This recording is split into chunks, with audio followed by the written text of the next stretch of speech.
kulanti wacan wanaagsan dadkana daawanayo meel kasta oo aad joogtaan halkani waa stuudiyaheena magaalada Minneapolis gobolka Minnesota ee wadanka Mareykanka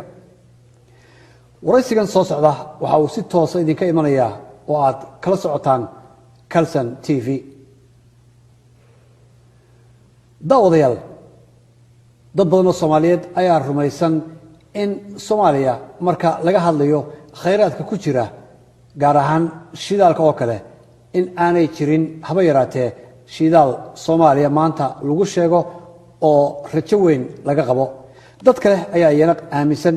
in shidaal fara badan uu ceegaago dhulka Soomaaliya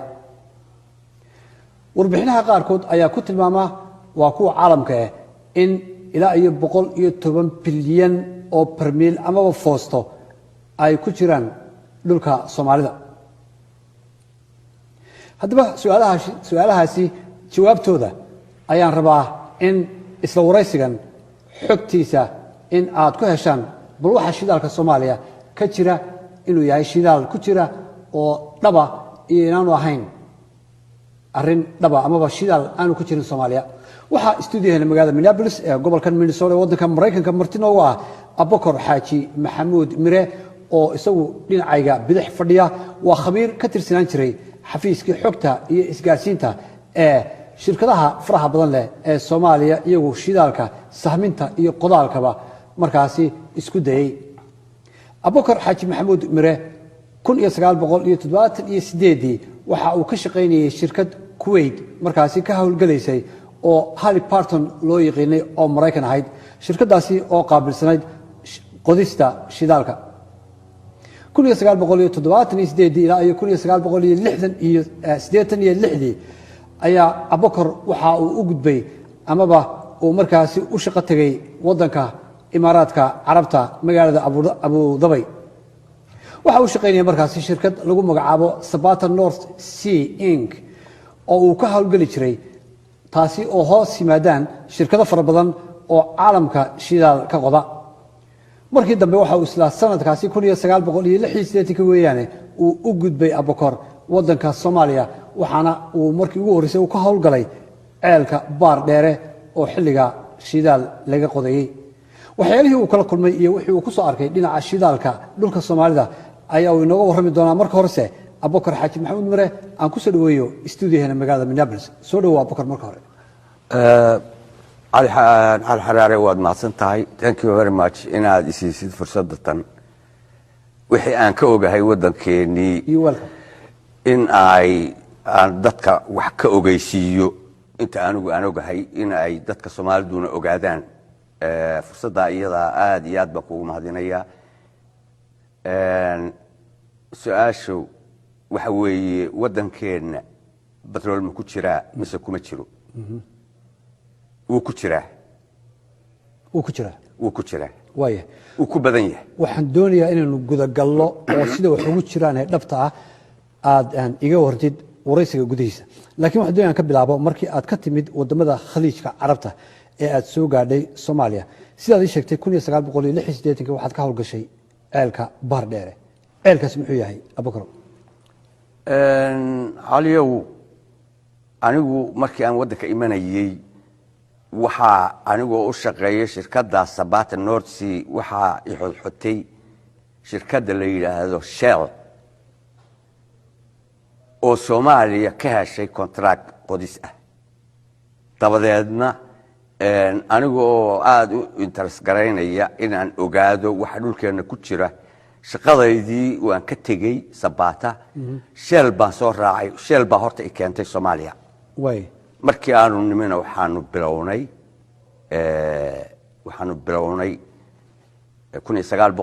1987 bishii February qodista ceelka ku yaala 60 kilomitir baar dheere iyo Faafxdhuun dhexdooda haddii aan kaaga warramo ceelkaas shirkadda qodaysay waxay ahayd Shell Holland Shell oo wadanka Netherlands oo wadanka oo dawladda ah way ayaa qodaysay runtii nimanka qodayay qayb kamida xitaa Abu Dhabi aan ka wada shaqeynay oo markii aanu isu nimi waxaanu iska helnay qaar kale oo kuwii soo kaxaystay mooyaane kuwa kale oo xitaa aan ku arki jiray oil fielka ceelkaas 1,000 mitir wuxuu ahaa 4,000 oo mitir in la qodo estimationkiisu 900 oo mitir markii aanu maraynay gaas baanu ku dhex dhacnay dabeedna waxay noqotay in safety la galo oo laga kala cararo ilaa la xidho gaasta waayo kambanigu gaas muu doonayna wuxuu doonayay batrool halkii aad batroolka uga geli lahaydeen baa gaas baanu gaas u galay ayaad gaas u gashay ha batroolkii ma dhowa gaastu abukar ma tan la shitaaye wax lagu karsado natural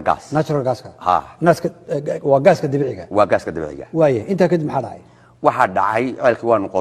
waanu qodnay waa dhaafnay gaastii way xidheen waa la xidhay waxaa dhacday ceelkii wax badan baanu kala kulannay oo dhib ah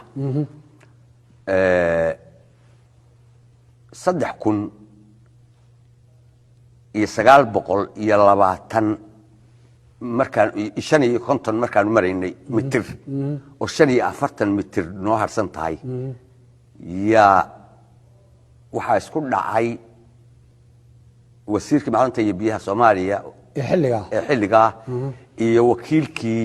u joogay kambaniga Shell maxay isugu dhaceen kullayba waxaan dawladdu la ogeyn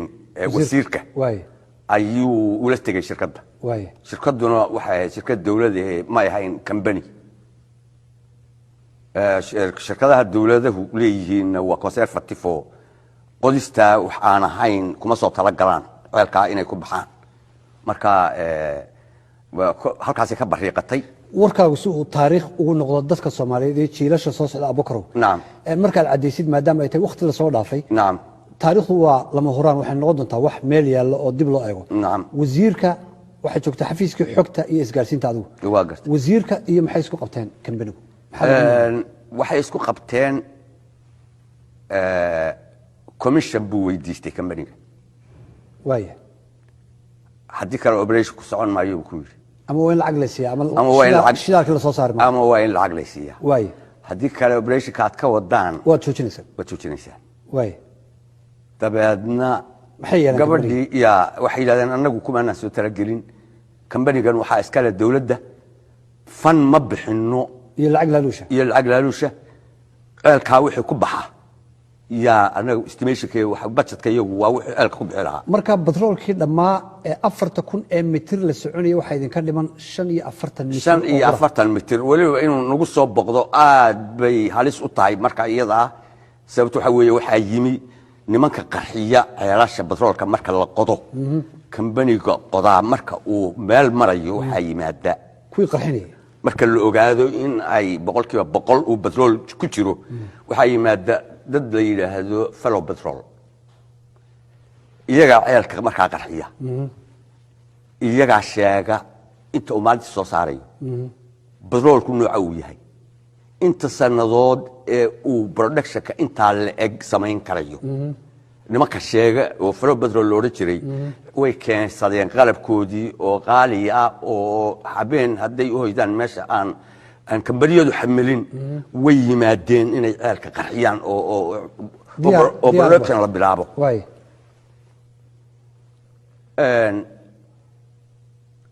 nasiib darro joojiyaana lagu yidhi amar baana lagu siiyey halkaa markay maraysay Holland waxay gala soo hadlay nin madax ah oo executive secretary-ga Shell Holland wuxuu ugu yidhi waxaad ku tidhaahdaa ninka company maanka ah ee meesha jooga labada telefoon waxaa horreeyey kaninkaa madaxda ee Holland iga soo diray ayaa soo horreeyey wuxuu ugu yidhi waxaad ku tidhaahdaa ceelka waxaa loo bixinayaa Vortex 1 in Africa baadheer 1 lama yidhaahdo buu yidhi Vortex 1 baa la yidhaahdaa Vortex 1 sida aan taariikhda ku hayay wuxuu ku yaalay badda North Sea ee Scotland waa ceel aad u badiya oo batroolkiisu aad u badan yahay marka Vortex 1 baa lagu mataaneeyay oo Scottishku ay leeyihiin ha marka taa waxa loola jeedaa sida ceelka Vortex 1 ee Scotland ka dhisani uu shidaalka u soo burqado shidaalka soo badan yahay ayaa kan baar dheereen u badan yahay waaye ka soco in Africa baa leeyahay waaye Vortex 1 telefoonka lagu soo sheegay telefoonku igu soo sheegay waaye anna waxaan ugu sheegay ninkii company maaka waxaan ugu sheegay isagoo site-ka jooga waxaan ugu sheegay walkie talkie radio okay intaas markay dhacday muqdisho laga soo hadlay waxa la igu yiri operation-ka joojiya drilling-ka joojiya una diyaar garooba geedi yaa meesha soo kacdaan amarkayga ku siiyay wasiirka miyaa mise cid kale ku soo hashay maya waa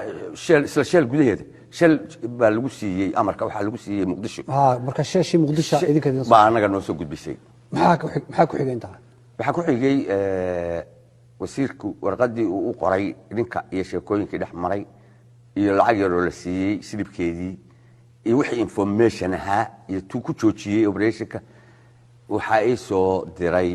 gabar secretariat u ahayd ninkii wakiilka shell uga ahaa Soomaaliya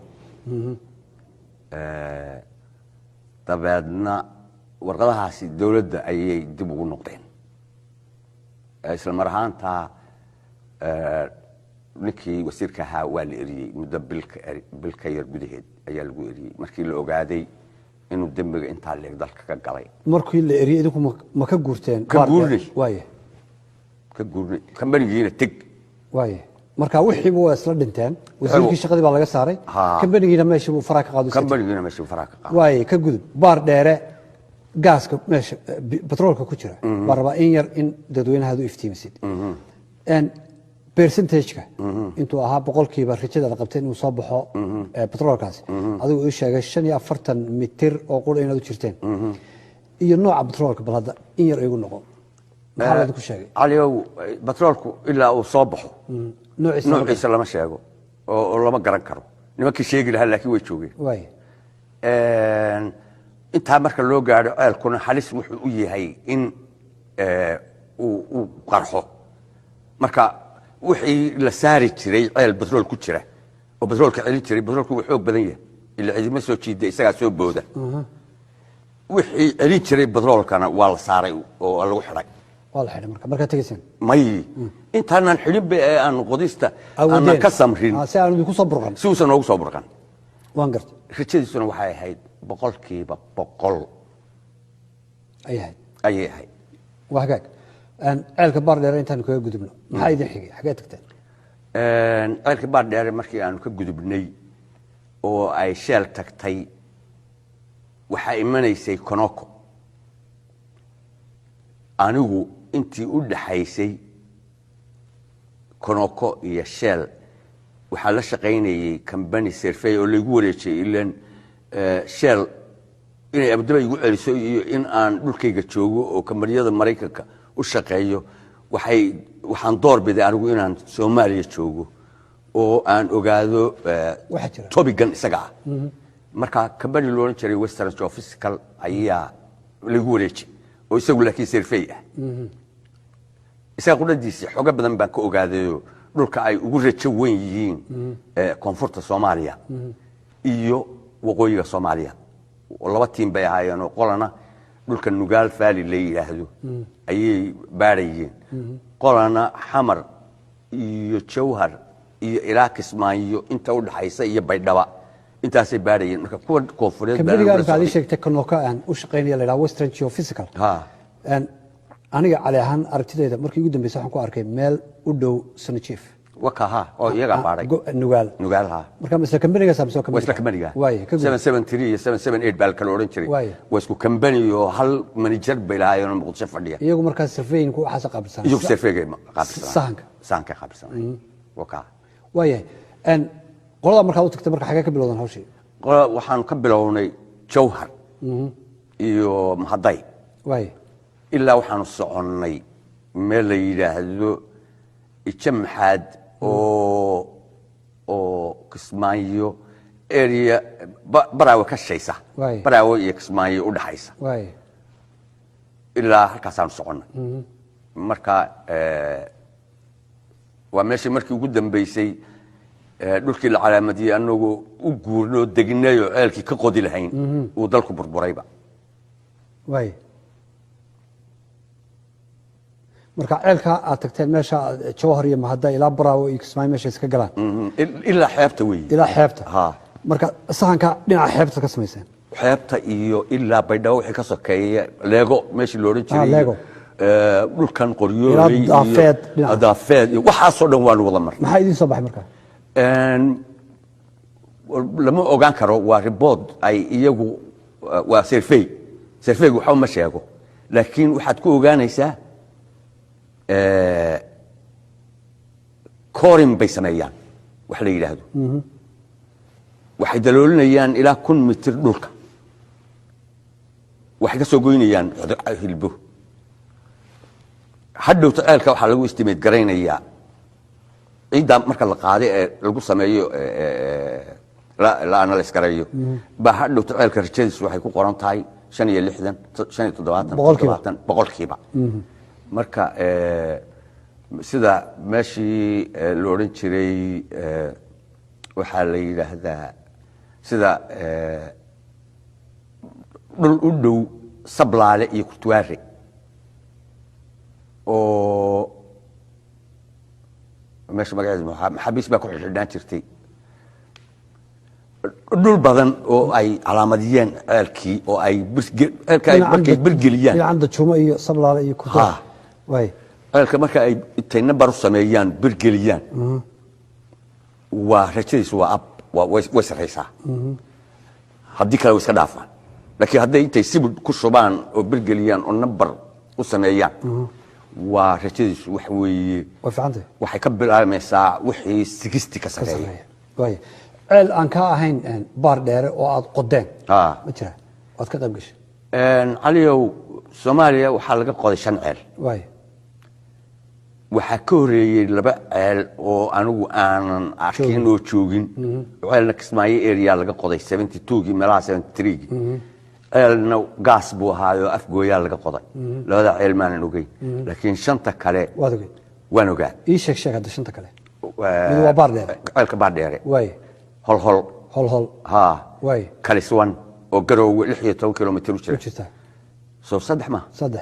ceelkii Lughaya laga qodayay ee ay Chevron qodaysay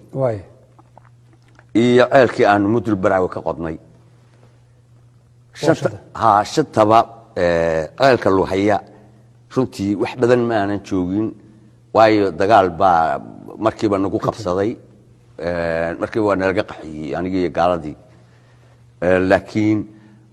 rajadiisaan ogaa oo waxay ahayd 95% 95% Kalughaya waatay ceelka hol kuwetsan male oo u buuxa gaaladu horta waxay samaysaa waa dafi mirq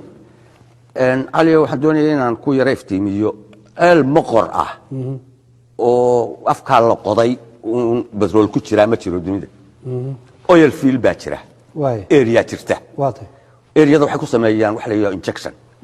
4 meelood oo isku toosan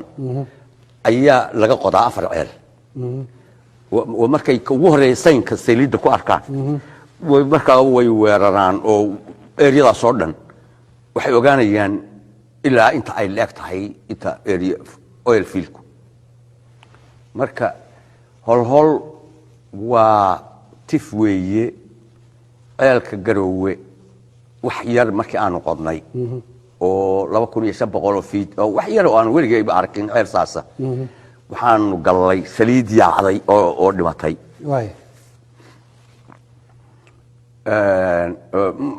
ma ay jeclaysan gaaladii markaanu aragnay dead oil ma ay jeclaysan marka waxaa lagu ogaan kari lahaa haddii ceelka sinu jiif oo isaga ku toosan oo ay siman yihiin haddii la qodi lahaa baa waxaa la ogaan lahaa areada in badrool ku jiro inuusan ku jirin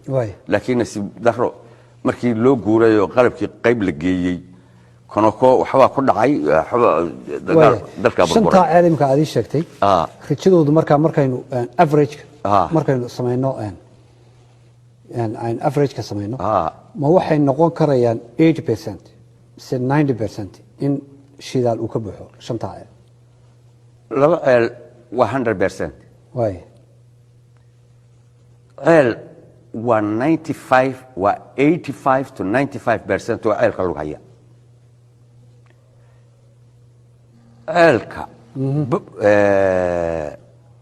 garowe waan ka weyn saliidu way ka dhinac meel bay ka aadi ceelka mudul baraawe daray hool buuha sayn kuma ana arag saliideedba intii loogu talagalay markii la qoday wuxuu noqday daray hool way inaga waqtiga ka faa'iideysana abukar shanta caalamka aad tilmaantay bari ka maalin hadaynu labadana waa israacno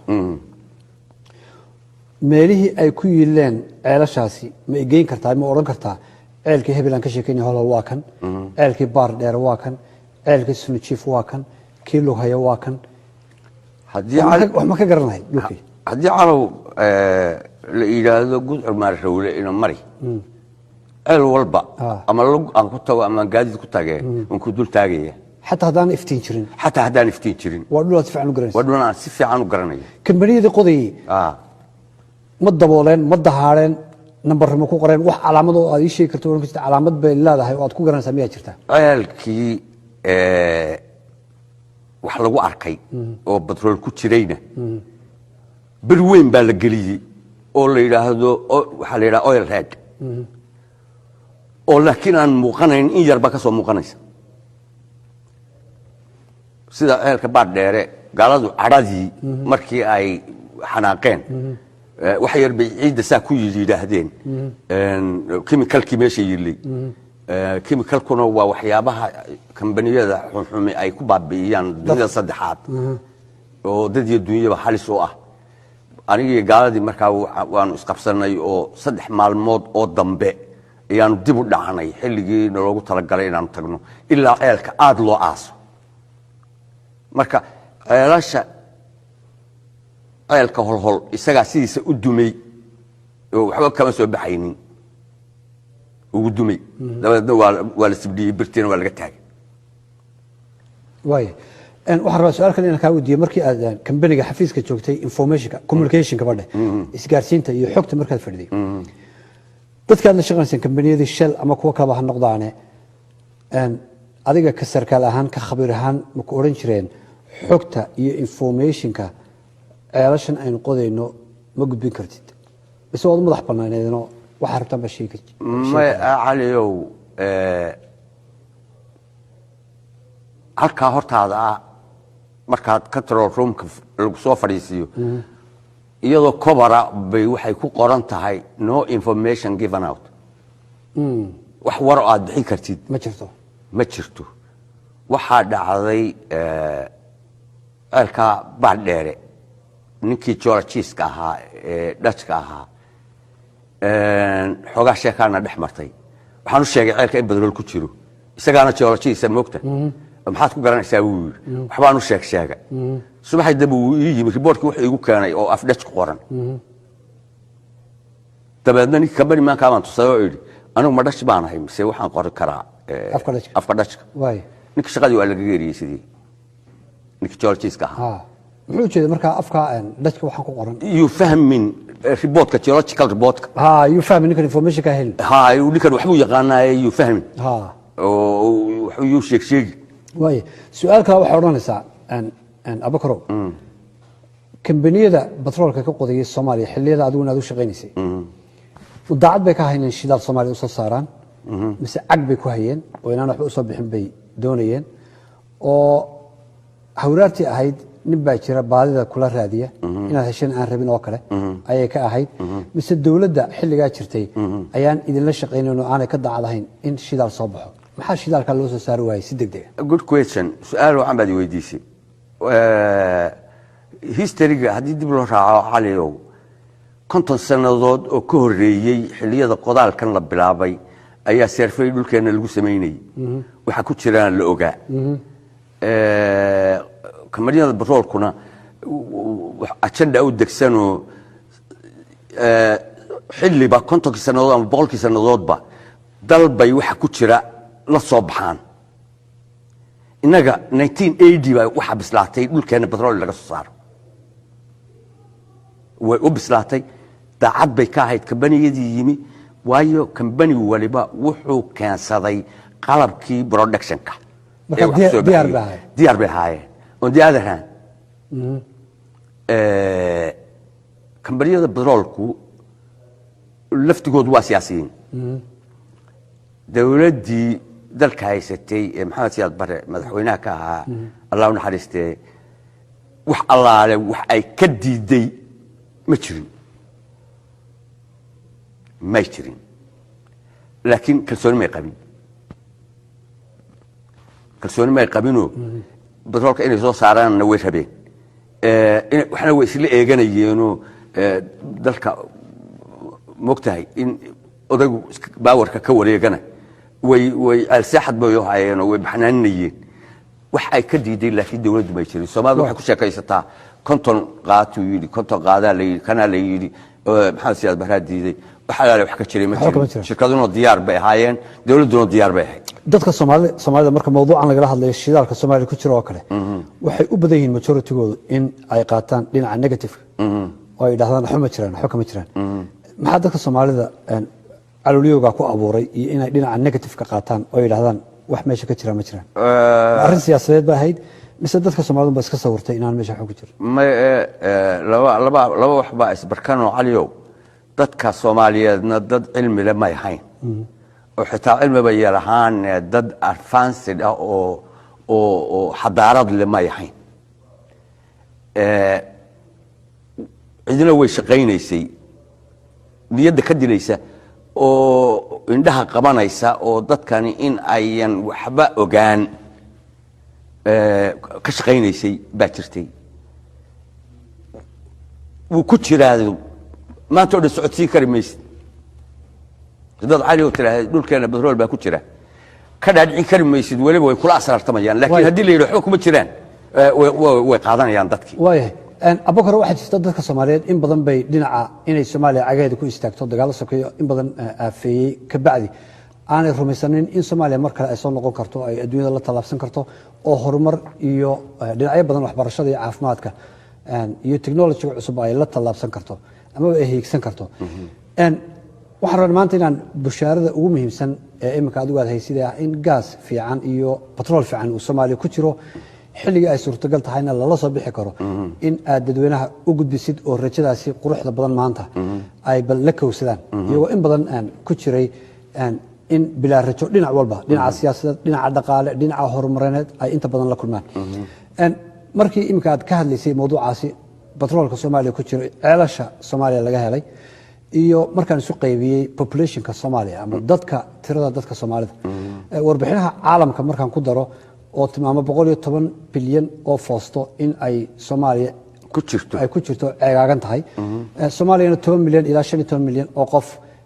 laga dhigo dadka meesha jooga waxa qiyaas soo bixi karta haddii dadka 18 jir wixii ka weyn da'dooda inay heli karayaan sanadkiiba $100,000 Mareykanka haddii si cadaalad iyo xaq loogu qaybiyo anoon qodobkaasi ka hor dhacayn taladaada ummadda Soomaaliyeed aynu barnaamijkan soo gabagabeynay maxaad soo jeedin lahayd oo rajada shidaalka ku saabsan tafadal waxa weeye runtii waxay agta la gelaysaa arrin siyaasadeed laakiin shacabku inuu wixii uu ogaanayo siyaasadeeyo maaha waxa weeye wixii uusan ogeyn ee uu ogaado ee uu isagu leeyahay inuu ku mintido oo uu ku khasbo xitaa ciddii markaa hoggaan u ah ama liidar u ah in ay awoodda saaraan dadkaas horta shacabka baa iska leh laakiin anigu waxaan ku odhan lahaa ummadda Soomaalida gobollada sida gobollada mudug oo kale gaaladu markay ka sheekaysanayaan anigu iyadoo luqadayana maan arkin bugaagna kumaan arkin laakiin gaaladu markay ka sheekaysanayaan waxaa jira buug weyn oo la yidhaahdo IADC buugga waa buuggan wax ku qori jiray meel kastoo aan joogay waxaa lagu qoraa ceelasha la qodayo riboodkooda waxaa ku sawiran meeshii batrool ku jiro ama macdan ku jirto iyo magaceedii baa ku qoran galmudug dhulka la yidhaahdo oo dhan waa uranium bari markaad halkaa u dhaqaaqdid ufayn iyo baargaal iyo xagga dharoor iyo barigaasha markaad tagtid waxaa ku wada yaalla bartii casayd oo saa ugu goobaaban oo waa ku jiraa nugaal faali ilaa meesha la yidhaahdo buraan saasaa iyadoo gooba ay ku taalaa bartii casayd iyo calaamadii dhinaca badda waxba ma laydinku sheegay in gaaska badda laga qodo waxaan anigu ogahay oo aan 3 bilood la socday laamo iyo muqdisho inta u dhaxaysa 3 bilood marka western geophysical shaqaynayay qayb iyaga kamid ah oo laakiin magac kale sidata oo badda baadho oo Bacton baa la oran jiray shirkadda Bacton baa la oran jiray 3 bilood baan la socday markab saarnaa waaya yani aqligaaga askeen kari maayo nimankaas rajada ay meesha ka muujiyeen iyo board ay ka qoreen badda ta ku jirta badda cas anoo ka raacay berbera dayuurad waxaan arki jiray riig aan ka fogeyn berbera oo badda qodanaya shaqaalihiisuna uusan Soomaaliya joogin taariikhdiisa historygiisa iyo kontraadkiisuna uusan Soomaaliya gacanta ugu jirin Djibouti baa laga iman jiray marka wax badan oo kama hayo practical oo aan sheego oo xog ah وهاك أدي أيضا ما سنتهي كاسنا وحوها داوديال أبوكر حاجي محمود مره أو يسوها خبير أما السركال لنا حفيز كحكت يسكارسين تقابل سنة شركة هي أما كمبنية دي لنا شيدال كقودش تودا يقول بس سهمين تودا با وشوي ودن كالصوماليا قارهنا waxa uu marka hore ka soo bilaabay 1978 sidii hore baan ku sheegay shirkad lagu magacaabi jiray Halliburton oo Mareykan ahayd oo markaas shidaal ka baarisay wadanka Kuwait intii ka dambeysay ahayd 1978 ilaa 1986 waxa uu joogay wadanka Imaaraadka Carabta magaalada Abu Dhabi oo Sabata North Sea Inc company la markaas u shaqeynayay isla Abubakar weeyaan 1986 waxa uu yimid ceelka baar dheere oo markaasi rajo wanaagsan laga muujiyay in shidaal soo bixi karo hase yeeshee sida aad waraysigiisa ka dheeraysanayseen khilaaf dartii markaasi loo baajiyay